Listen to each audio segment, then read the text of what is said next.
1 dan 2. Di sini kami akan mempresentasikan jenis mineral. Zinc merupakan salah satu mineral mikro yang memiliki fungsi dan kegunaan yang sangat penting bagi tubuh.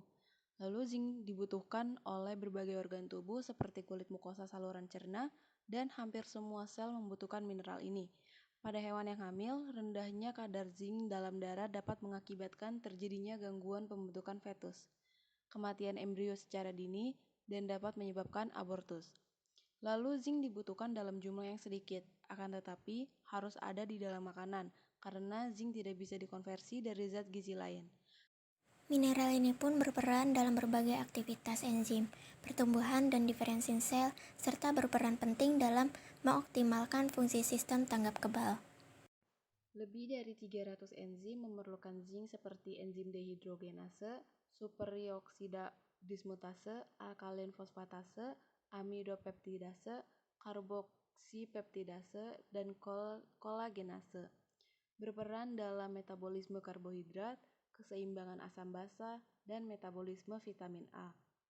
Zinc memiliki beberapa peran penting, berhubungan dengan aktivitas sel, ekspresi gen, dan sintesis protein, sebagaimana proses fisiologis dan metabolisme ternak.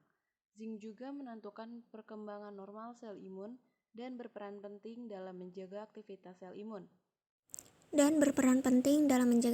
Sel imun termasuk neutrofil, monokosil, makrofil sel nukleokiler, serta sel dan sel B.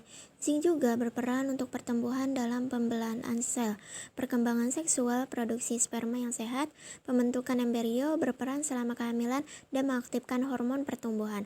Berperan sebagai sintetis asam nukleat, RNA, DNA, sendimerasa, dan sintetis protein.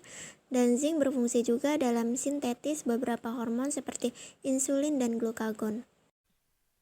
Metabolisme zinc. Penyerapan zinc terjadi di duodenum, ilem, dan jejunum, dan hanya sedikit terjadi di kolon ataupun lambung. Absorpsi terbesar terjadi di ilem. Penyerapan zinc sekitar 30-60% dipengaruhi oleh jumlah dan imbangan mineral lain serta susunan ransum dan bentuk kimia zinc. Faktor yang berpengaruh dalam membantu penyerapan zinc diantaranya adalah metionin, histidin, sistein, sitrat, dan picolinat. Sedangkan yang menghambat penyerapan zinc diantaranya kadmium, cuprum, fosfor, besi, dan oksalat.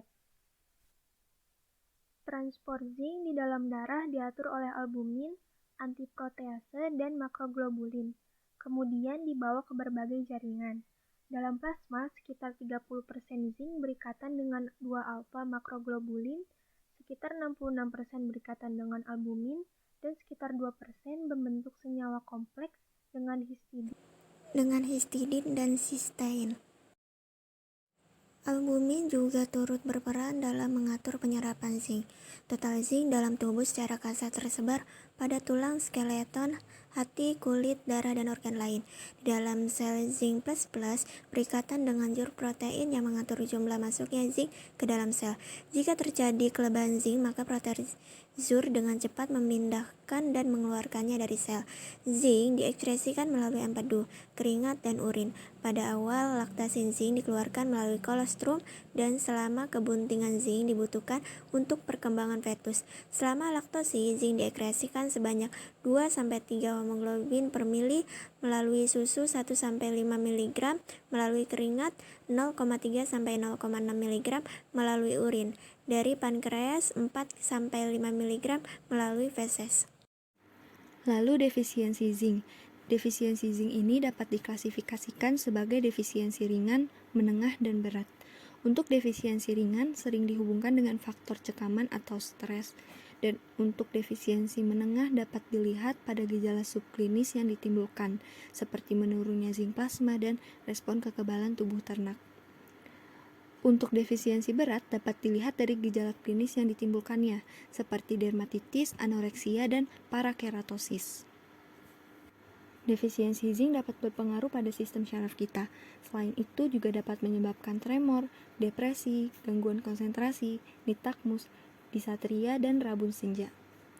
Lalu terdapat beberapa kelompok yang rentan terhadap defisiensi zinc yang dapat dijumpai pada waktu hamil, laktasi, usia tua, dan pada masa pertumbuhan.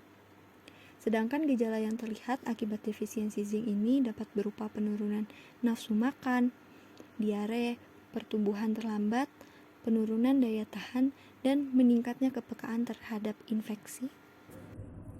Makanan yang mengandung zinc: daging, kacang-kacangan, telur, tiram, dan biji-bijian.